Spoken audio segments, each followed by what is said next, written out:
ce soit, ou dans une civilisation extrêmement élaborée, ou dans une tribu qu'on dit primitive, on peut relever, avant la naissance de la science, un certain savoir. Il y a presque toujours des nombres, des formes, des classifications d'animaux et des médecins. Ce n'est pas encore là le début de la science. Pourquoi? Parce que, à certains moments de l'histoire, une chose extraordinaire se passe, c'est que tous les savoirs bougent ensemble. Tout se transforme et tout se met à naître. Et, par exemple, actuellement, tout change. Les techniques de savoir, bien sûr, l'enseignement, les mathématiques, la physique, l'astronomie, la chimie, la médecine, etc. Il semble tout d'un coup que le corps du savoir avance comme un grand fleuve, comme un tronc majeur. Dès lors, quand la science a-t-elle commencé et où? Alors on peut dire oui, elle a eu des commencements en Chine, elle a eu des commencements dans les Indes, elle a eu des commencements à Babylone, en Égypte. Mais dans ces pays-là et en ces temps-là, ce grand mouvement n'a pas complètement eu lieu. Or, au 6e et 5e siècle avant Jésus-Christ, dans les pays où on parle grec, cet énorme mouvement a eu lieu. Et depuis que ce grand mouvement a commencé, nous nous référons à lui comme à notre source. C'est-à-dire, à certains égards, nous sommes encore des enfants grecs.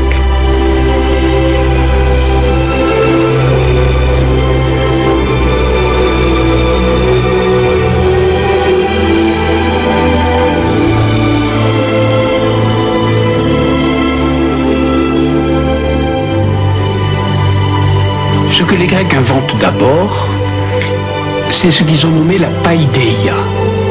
C'est-à-dire, au fond, ce que nous appellerions l'éducation des enfants. Qu'apprenait-on?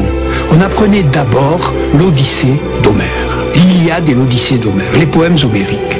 Et l'Odyssée est un voyage. On voyait partir Ulysse, le marin astucieux, dans toutes les terres et les mers inconnues. Et ce voyage, c'était la pédagogie. Lorsqu'Ulysse part en voyage, il part par les terres connues et les mers inconnues, et par conséquent, on cartographie le monde. Et le premier apprentissage de l'enfant grec, c'est le monde. La géographie. Par parenthèse, à mesure qu'on fait de la géographie, on fait aussi un peu d'histoire. Les peuples que l'on rencontre, les terres que l'on traverse, et ainsi de suite. Mais lorsqu'on navigue, il faut tout de même se repérer, et non seulement on observe les côtes, mais on observe aussi le ciel. Immédiatement, on apprend des éléments d'astronomie. Mais pour naviguer, il faut savoir aussi barrer, amener les voiles, l'ensemble des actes que fait un marin sur un bateau. Mais de plus, comment construire le bateau? Mais de plus, comment se repérer avec la lumière? Et par conséquent, tous les arts, tous les métiers et toutes les sciences du temps sont enveloppés dans le récit de l'Odyssée.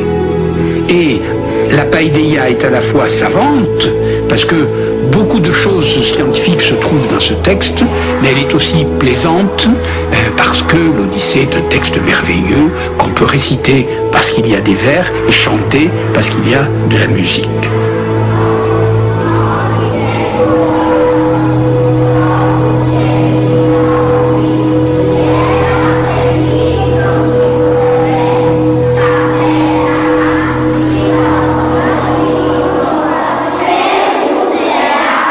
La science grecque a connu des écoles. Dans toutes les villes du littoral de la Méditerranée, il a existé des écoles, non seulement au sens de la paideia pour les enfants, mais aussi des écoles au sens de campus ou de centres de recherche, ou même ce qu'on pourrait appeler des universités.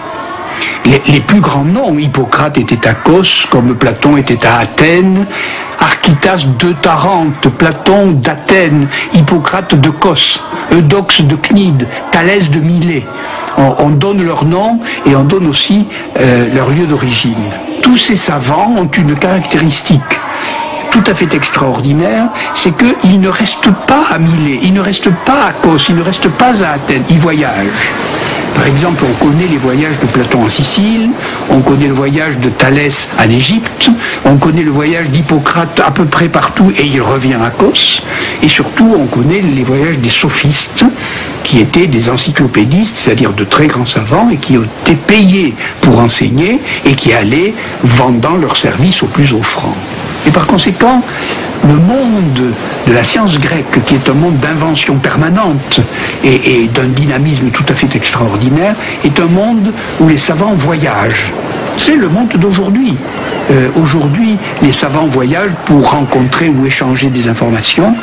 Et dès le 6e, dès le 5e siècle avant Jésus-Christ, on voit les savants s'agiter sur tout le pourtour de la mer Méditerranée. L'Odyssée raconte l'histoire d'Ulysse et de Télémaque, son fils, son enfant, parti à la recherche de son père, perdu sur les eaux bleues de la Méditerranée. Vous retrouverez les lieux d'errance d'Ulysse quand vous rencontrerez le savetier qui a cousu le sac des vents, disait Ératosthène. De même pour les sciences, pour le voyage dans les connaissances, elles sont contenues dans ce sac des vents. Partir à leur découverte, c'est chercher ce savetier, tirer le fil qui a cousu le sac, tout comme Pénélope, qui tirait les fils de sa tapisserie à la tombée du jour. Nul ne sait ce qu'elle tissait, quel tableau, quelle légende. La voici la légende, la voici l'Odyssée, le voici le long et périlleux voyage.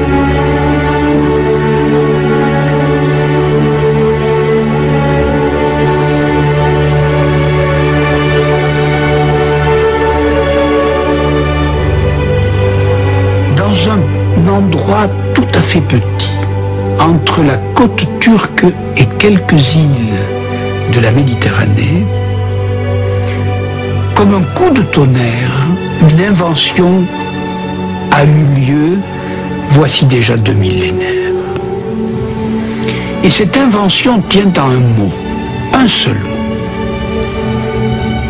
Lorsque nous voulons parler de science aujourd'hui, nous disons par exemple biologie. Ça veut dire bio, la science du vivant. On dit cosmologie. Cosmos, c'est la science du monde. On dit topologie. Topos, c'est la science des lieux. Mais dans tous les cas, on dit logie. Et logie, ça veut dire le discours rigoureux. Et cela se disait en grec logos. Nous ajoutons à tous les mots logie pour dire qu'il s'agit d'une science.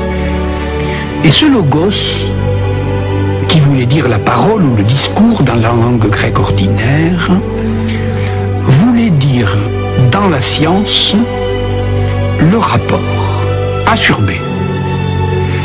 Et encore mieux, le double rapport A sur B égale C sur D. Et ils appelaient cela l'analogie. Et ce logos, ou ce rapport, a été inventé exactement dans ce lieu. Voici comment.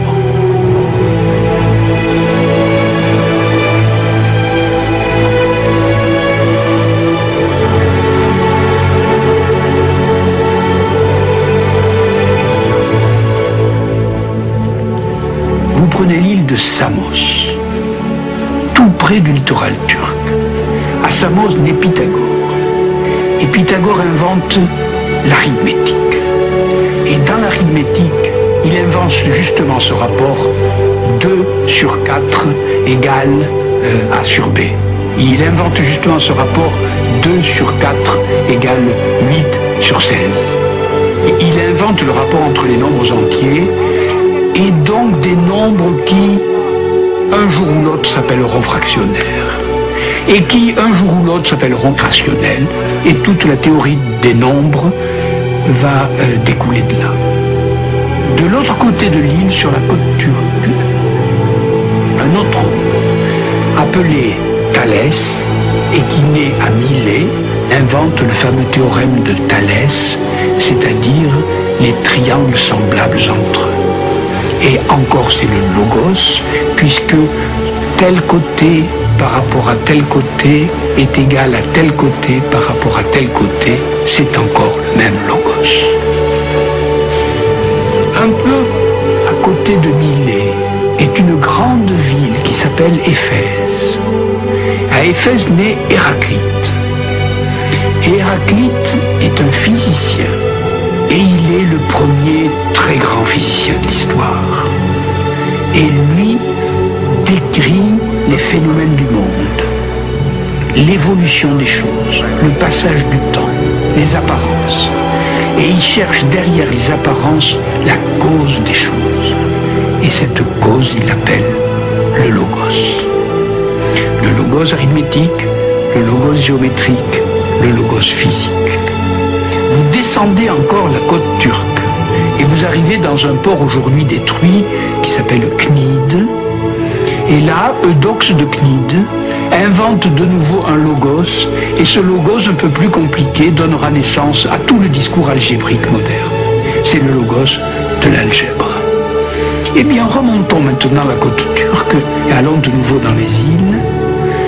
Et juste à côté de Samos, il y a une île appelée Patmos, où, bien après l'ère grecque, Saint Jean l'évangéliste a écrit cet extraordinaire début de son évangile, où de nouveau il dit « au commencement était le logos ».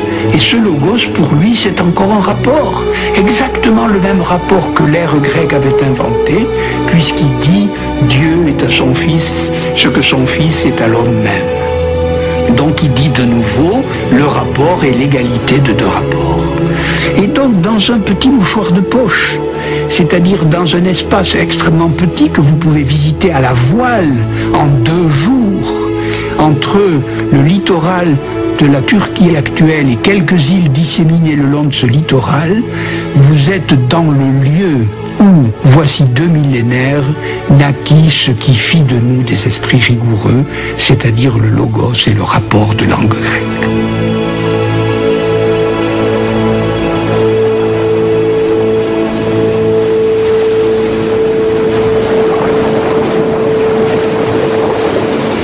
Pour bien comprendre l'esprit grec, une carte fait bien voir que Babylone est au centre du monde et que le fleuve qui l'arrose, l'Euphrate, est le fleuve principal du monde et que toutes les populations alentour sont à la fois lointaines et un peu oubliées, méprisées. Si vous comparez cette carte à la toute première carte qui est probablement celle d'Anaximandre chez les Grecs, vous vous rendez compte que la carte des Grecs, c'est la carte du monde. Il y a absolument toutes les terres habitées, la Grèce est un cas particulier, mais toute la Méditerranée est représentée, le monde plus ou moins circulaire est représenté et entouré en entier du fleuve océan. D'un côté, vous avez une carte particulière qui considère que sa propre ville est le centre du monde, et déjà de l'autre côté, vous avez une carte du monde, quelque chose d'universel.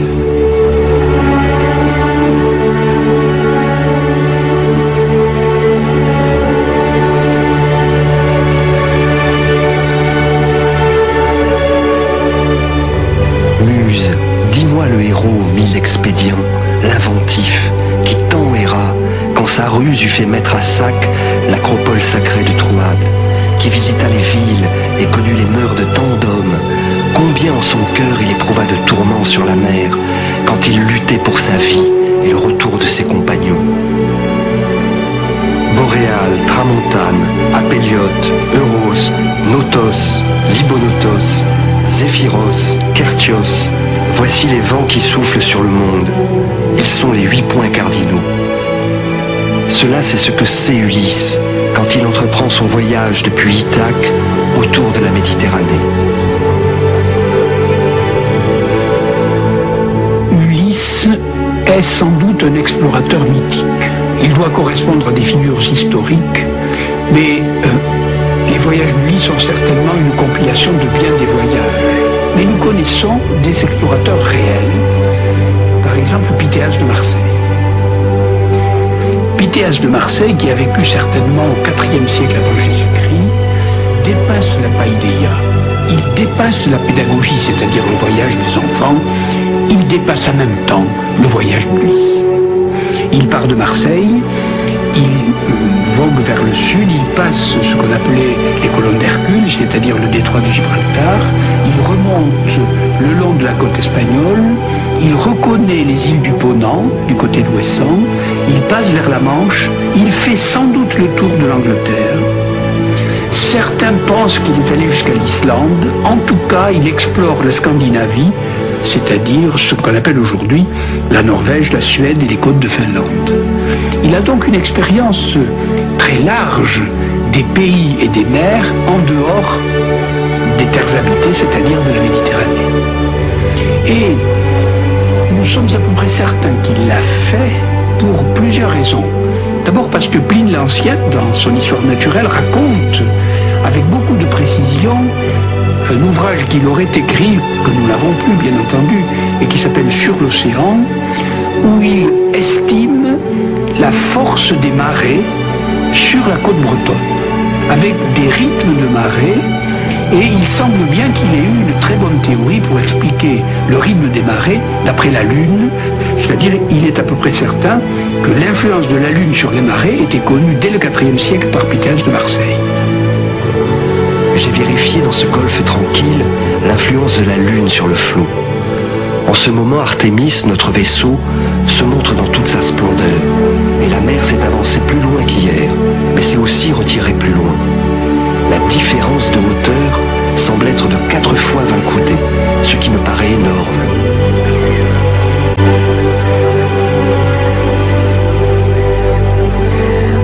Et d'autre part, on a aussi un témoignage de lui sur le raccourcissement des jours selon les saisons. Et ce pourquoi nous croyons qu'il est allé si haut, c'est qu'il y a un texte de lui où il semble que Pythéas ait dit qu'il ait vu le soleil se lever immédiatement après s'être couché. Par conséquent, il serait allé sur des latitudes très hautes au moment de l'été. Et nous n'avons à cette époque que son témoignage pour parler de la longueur des jours, de la longueur variable des jours.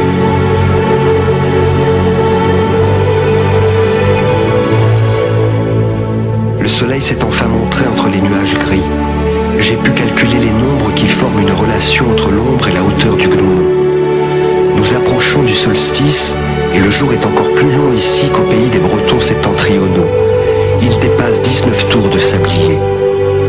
Comme j'essayais de faire comprendre aux hommes du pays que je voulais aller à Thulé, ces barbares nous ont montré le lieu où se trouve la couche du soleil, l'endroit où le soleil a son trône et son lit, car c'est là qu'il se couche et c'est là d'où il se lève. Et il est avéré aussi par d'autres historiens qu'il aurait inventé la notion de latitude. Comment a-t-il inventé la latitude? C'est que lorsqu'on regarde un cadran solaire, tout le monde croit qu'il donne l'heure. Un cadran solaire, pour les Grecs, ne donnait pas l'heure, c'était un observatoire astronomique.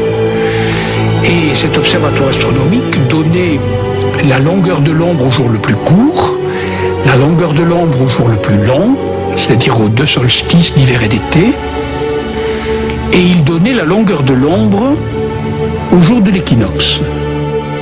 Et que si on trace l'angle formé par la tige du gnomon ou du cadran solaire, l'extrémité du gnomon et le point de l'ombre équinoxiale, on obtient un angle qui est très exactement l'angle de la latitude. Et c'est cette observation que pour la première fois Pythéas de Marseille a faite. Et il a remarqué que cet angle-là était la hauteur du lieu considéré. Par les rapports de la longueur du gnomon et de celle de son ombre, je peux affirmer que nous sommes en ce moment à plus de 9000 stades de Marseille, au-dessus de la ligne médiane du monde. Le jour dure en ce moment près de 18 tours de sablier, mais les barbares m'ont fait comprendre que pendant l'hiver, le soleil ne s'élève au-dessus de l'horizon que de 9 coudées, ce qui concorde avec la hauteur du soleil à la position de Marseille. L'inventeur ici de la latitude ne peut pas porter autre chose que 3 titres à la fois. Il est astronome parce que le cadran solaire est un observatoire astronomique. Il est géographe parce qu'il détermine la latitude du lieu. Et il est géomètre parce qu'il ne découvre cela que grâce à un théorème concernant l'égalité des angles alternes internes. Parce que pour trouver l'angle de la latitude, il faut aussi faire une certaine opération sur le schéma indiqué par le gnome. Et donc là, son exemple est intéressant pour mettre en rapport la légende et l'histoire. C'est-à-dire d'un côté l'exploration de la Terre, de la figure de la Terre, de la mesure de la Terre, et le rapport qu'il peut y avoir là avec les schémas géométriques, c'est-à-dire les points, les angles, les lignes droites et les mesures. L'Artémis flotte au milieu d'une chose inconnue, que je ne peux qu'appeler le poumon de la mer. Ce n'est pas de la glace dure, ce n'est pas de l'air, ce n'est pas de l'eau.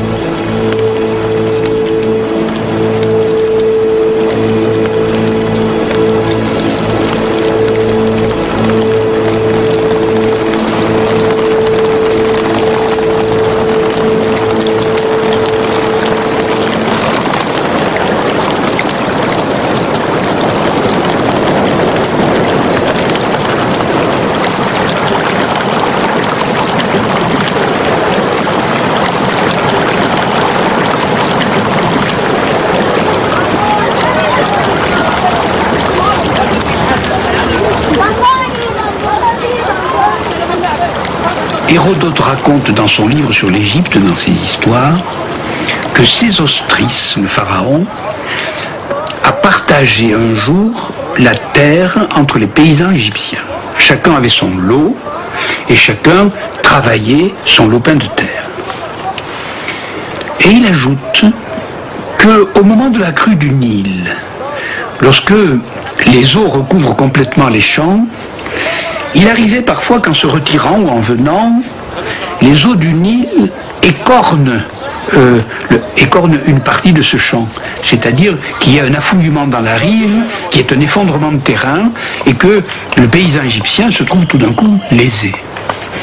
Bien entendu, le partage des terres qu'avait fait le pharaon était un partage qui assurait la subsistance, certainement, la propriété de chacun, mais surtout, il calculait ainsi l'assiette de l'impôt. Or, lorsque le paysan se trouvait frustré d'une partie de son terrain, il gagnait moins d'argent et il voulait payer moins d'impôts.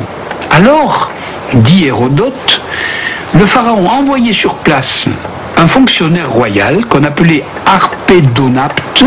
Ce nom barbare signifie l'homme qui tient le cordeau, c'est-à-dire le géomètre. Le géomètre au sens que nous donnons encore à ce terme lorsqu'on fait des mesures sur le terrain. Et alors il allait sur place, l'Harpénodapte, l'homme du cordeau, allait sur place et mesurait le fragment de terrain qui manquait. Et là, on déduisait de là l'impôt que le paysan égyptien n'avait plus à payer.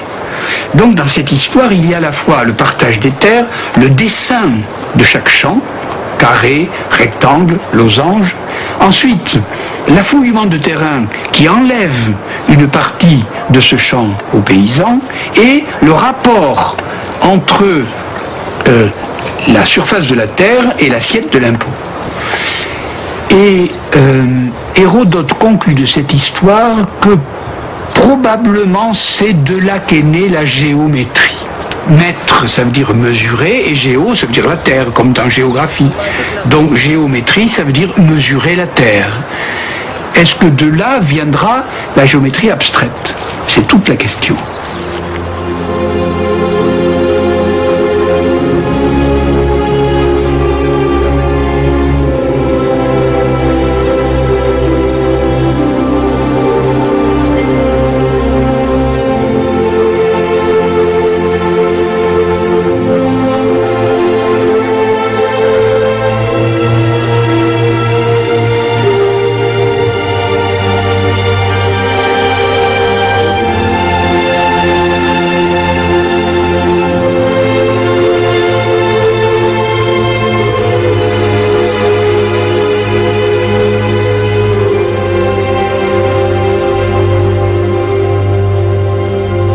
Et on raconte que Thalès, parti un jour pour l'Égypte, voit le soleil se lever et se coucher derrière les 3 grandes pyramides.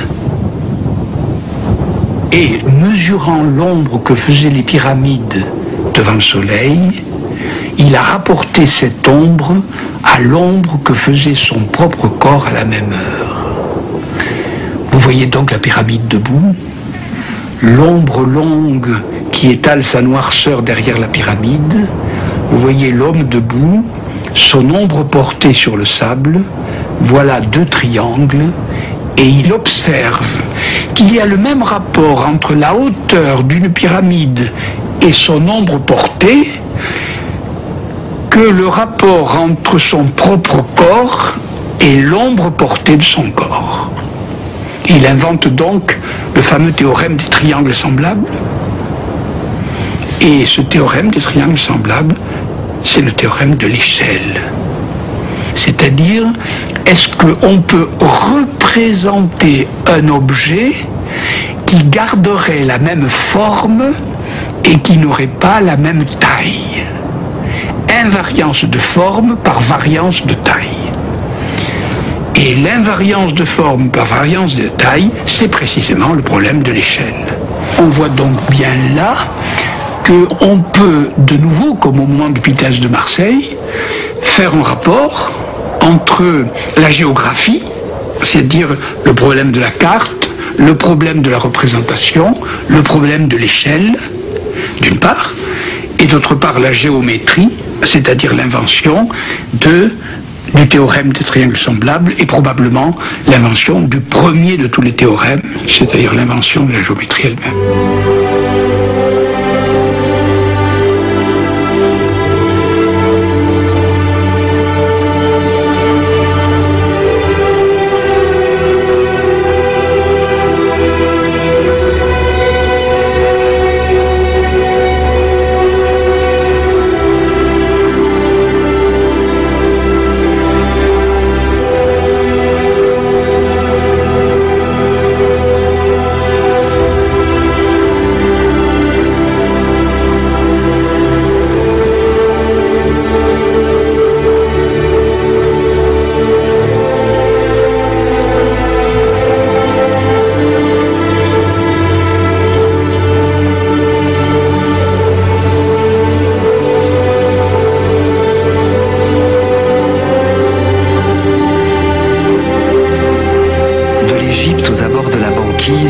Des ciels du sud au ciel du nord, hémisphère austral, hémisphère boréal, le voyage de Pythéas de Marseille avait permis de cartographier la Terre, mais aussi d'une certaine façon de cartographier le ciel. Le ciel des Grecs n'était pas le ciel de l'Islande découverte par Pythéas, ni celui de l'Égypte où s'étaient rendus Thalès et Ératosthène. Le voyage avait permis d'agrandir ensemble terre et ciel. Ulysse lui-même avait dû voir des constellations près de l'actuelle Tunisie qu'il ne pouvait voir dans le ciel d'Ithaque.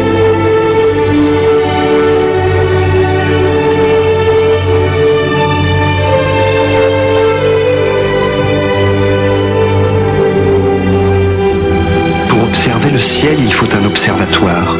Les Grecs n'en avaient pas. Ils n'en avaient pas besoin dès lors qu'ils avaient un axe fiché dans le sol, un cadran solaire, un gnomon. Voici une éclipse de lune. Nous voyons l'ombre de la Terre qui vient cacher lentement la lune. Les Grecs connaissaient la taille de la Terre, mesurée par Ératosthène. L'ombre de la Terre est 3 à 4 fois plus grande que la lune. Les Grecs connaissaient la taille de la lune.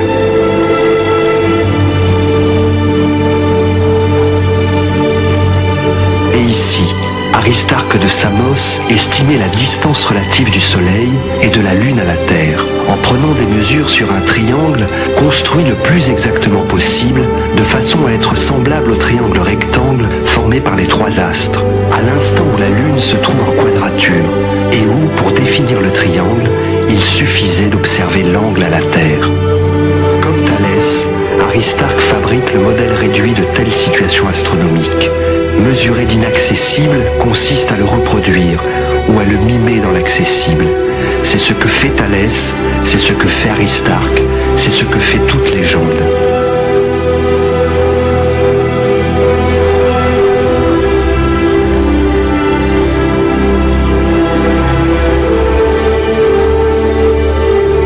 Certaines étoiles bougent dans le ciel, on peut suivre leur trajectoire, particulièrement l'une d'entre elles qui semble aller, puis revenir, puis repartir. C'est la planète Mars. Comment expliquer cette étrangeté? Il y a deux sphères, l'une dans l'autre. La première contient les étoiles fixes, la seconde les astres errants, les planètes. Les deux sphères tournent l'une dans l'autre. C'est ce mouvement qui explique le monde. Ce mouvement combiné produit une courbe. Eudoxe l'appelait l'hypopède. Ce ne sont pas des sphères qui tiennent les astres ensemble, nous le savons aujourd'hui. C'est une force, la gravitation universelle. Mais l'explication d'Eudoxe avait le mérite de proposer un modèle.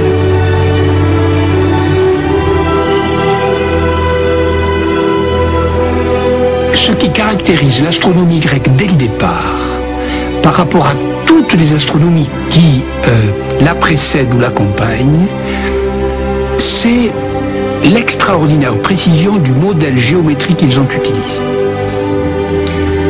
Les Grecs n'avaient qu'une idée, et ils le disent très souvent, c'est de rendre compte des apparences. Qu'est-ce qui m'apparaît et comment peut-on expliquer ce qui apparaît? Le mot phénomène est un mot grec, ça veut dire l'apparence. Derrière l'apparence, il y a une raison. Et cette raison, elle est toujours expliquée de manière géométrique. Et par exemple, les Grecs, depuis le départ jusqu'à Ptolémée, à la fin de l'ère grecque, ont réellement hésité entre l'idée que le Soleil pourrait être au centre du monde ou que la Terre pourrait être au centre du monde. Et donc il y a deux modèles possibles, ce qu'on a appelé le géocentrisme, la Terre est au centre du monde, ou l'héliocentrisme, le Soleil est au centre du monde. Et à supposer que le premier soit vrai, alors il y a un modèle géométrique qui l'explique. Comment les planètes tournent autour du Soleil, comment la Terre tourne autour du Soleil. À supposer que le second soit vrai, le géocentrisme, comment les planètes tournent autour de la Terre, comment les étoiles tournent-elles autour de la Terre. Et un nouveau modèle géométrique l'explique. Et il disait, dans ce cas-là, il y a équivalence des hypothèses, c'est-à-dire, étant donné que je peux expliquer de façon rationnelle et le mouvement du monde d'après la première hypothèse et le mouvement du monde d'après la deuxième, alors les deux modèles sont équivalents. On n'a pas d'idée d'une telle précision, d'une telle exactitude et d'une telle tolérance dans les théories. Les Grecs ont fait rentrer dans l'astronomie le modèle de la géométrie. Et c'est depuis cette voie qui a été choisie par la science et nous n'en sommes jamais sortis. C'est un chemin qui ne nous a jamais manqué.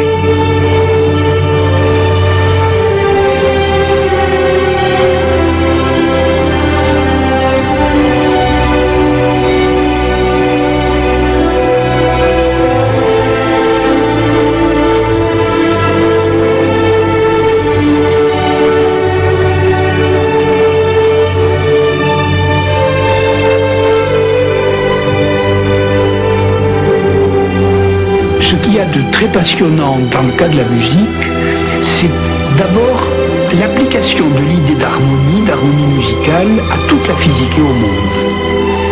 Et lorsque Platon écrit le Timée, c'est-à-dire le dialogue qui relate la création des choses, ou la fabrication de l'univers, l'idée d'harmonie est toujours là, aussi bien pour expliquer la circulation des astres, que pour expliquer la forme du ciel, que pour expliquer le mélange même des choses.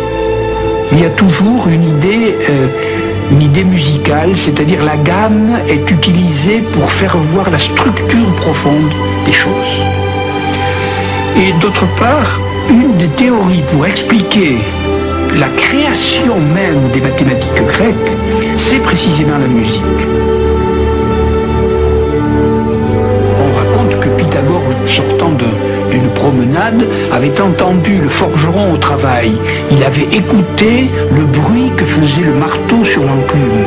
Et revenant chez lui, il aurait, dit la légende, pendu des cordes à son plafond avec des poids, et il aurait cherché des correspondances sonores avec la longueur de la corde. Et du coup, il aurait inventé ce que nous appelons la gamme, c'est-à-dire la progression des notes selon la longueur des cordes. La musique est peut-être ce par quoi ce miracle grec s'est formé, et on en a une bonne démonstration dès le moment où Euclide, qui est le plus grand écrivain en langue grecque pour les mathématiques, a à la fois une œuvre qui relate les problèmes musicaux et une œuvre qui relate l'encyclopédie géométrique.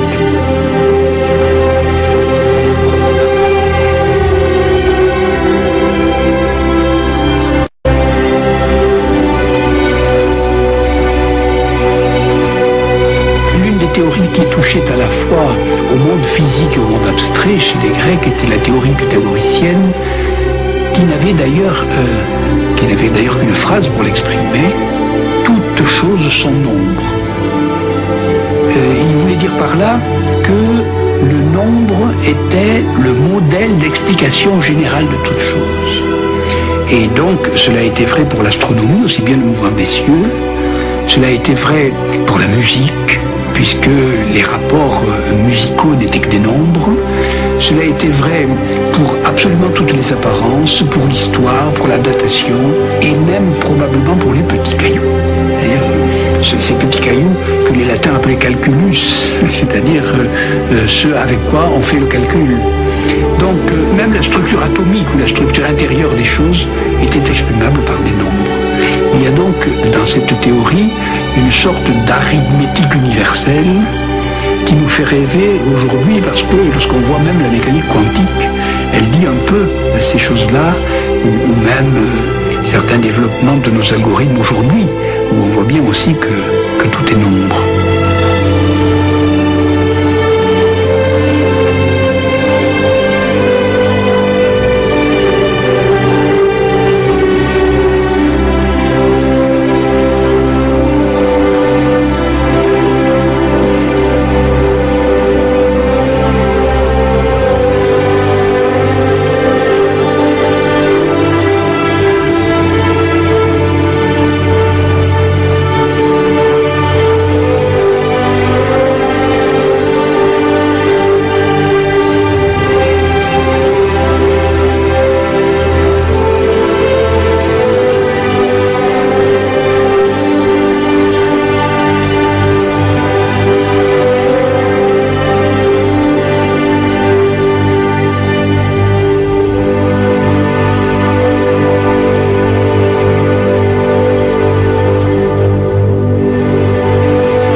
Sur nos vaisseaux ensuite, Zeus, assembleur de nuées, fit lever un boré qui soufflait en affreuses rafales et recouvrit de brume et la terre et la mer. La nuit tomba du ciel.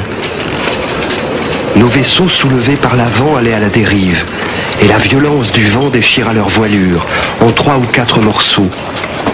Nous dûmes alors amener les voiles sur les nefs, par crainte de périr, et nous nous hâtâmes à grands efforts de rame de les pousser jusque vers le rivage.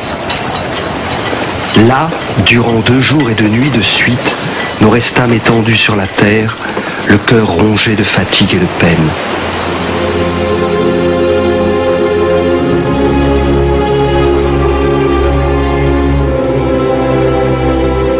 Les Grecs se demandaient ce que c'était que la nature, comment elle était faite. La grande trouvaille des Grecs, c'est l'idée qu'il existe une nature, une physis, c'est-à-dire la physique. Le mot physique vient de ce mot physis qui veut dire la nature. Et il existe une nature inerte et une nature vivante. Et il faut explorer cette nature presque déjà comme un objet. On peut comprendre là l'explosion de la science grecque à ce que cette nature était indépendante des dieux. Au fond, avant les explorations de la science grecque, la médecine, la physique sont toujours plus ou moins mêlées aux activités d'un devin, d'un prêtre, d'un exorciste, plus ou moins mêlées à des pratiques magiques, à des pratiques, disons, de l'histoire des religions.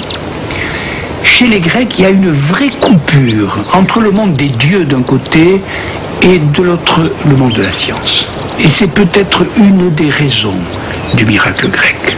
Et donc, Hippocrate de Cos, le corpus hippocratique, est un traité parfaitement objectif sur la clinique, sur les observations des maladies, sur la chirurgie. Et il a écrit un traité sur les luxations, un traité sur les foulures, un traité sur les fractures. Et non seulement c'était un excellent praticien en observation et en acte, puisque c'était un chirurgien, mais c'était surtout un théoricien. Et il a cherché à savoir quelle était la nature des êtres vivants, la nature de la santé, la nature de la maladie. Et c'est là peut-être que reviennent les nombres et l'harmonie. Parce que la théorie d'Hippocrate, c'est la théorie des humeurs. Les humeurs, c'est le sang, c'est la lymphe, c'est la bile, d'où la théorie des tempéraments. Vous êtes de tempérament sanguin, de tempérament bilieux, de tempérament lymphatique. Et la santé ou la maladie viennent de l'harmonie réussie ou ratée entre les éléments de ces humeurs, les éléments de ce mélange, les éléments de ce tempérament. Il ne faut pas oublier que tempérament, ça vient du mot tempérer qui veut dire mélanger. Et à l'intérieur de nous, ces humeurs se mélangent, et ce mélange arrive à l'harmonie ou au déchirement. Et ainsi naît la maladie, la douleur et la souffrance, ou au contraire, le retour à la santé. Le corps est assimilable à un paysage et du coup comparable à ce qu'on peut décrire des événements et des phénomènes qui se passent sur la Terre. Il y a donc dans le corpus hippocratique non seulement des études pratiques, mais aussi une théorie générale du vivant, de la santé et de la maladie. Et ceci caractérise tout à fait la médecine grecque et d'ailleurs la pharmacie également, puisque Dioscoride, qui est le pharmacien, disons, correspondant à ce que Hippocrate était en médecine, a aussi une théorie qui suppose cet objet qu'on appelle la physis, c'est-à-dire la nature, pour la première fois sans doute indépendante des dieux.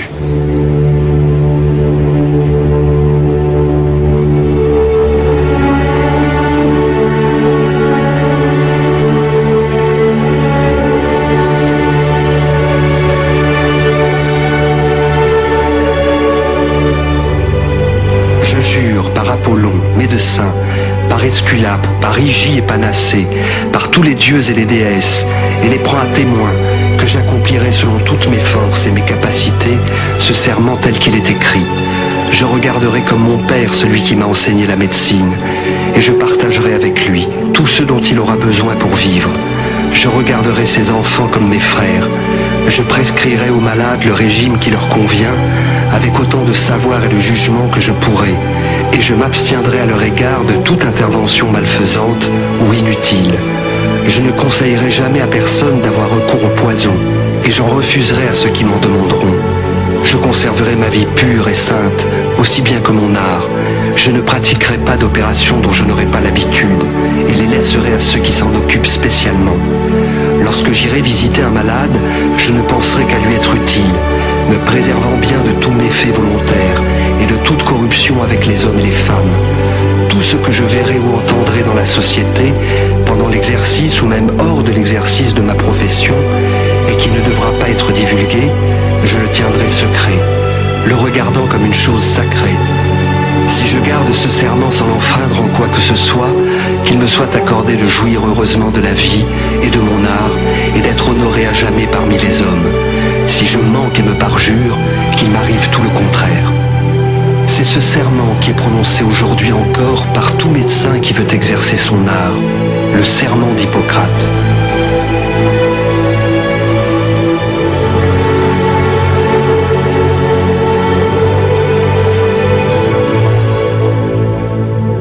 Nous voici au bout du voyage.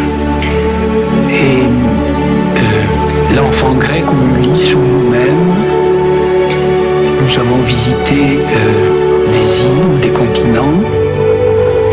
Et ces îles, on peut les appeler des sciences ou des disciplines.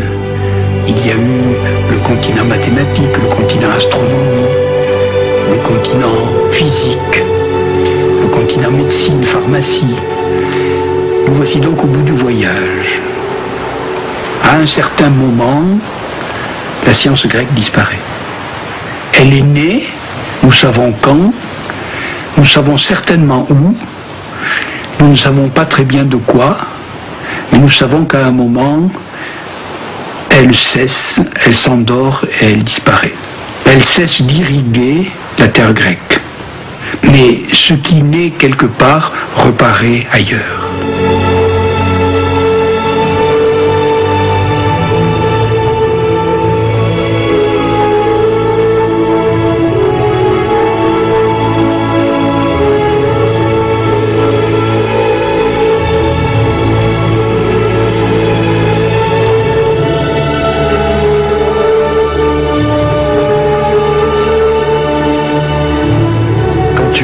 Pour Ithaque, souhaite que le chemin soit long, riche en péripéties et en expériences.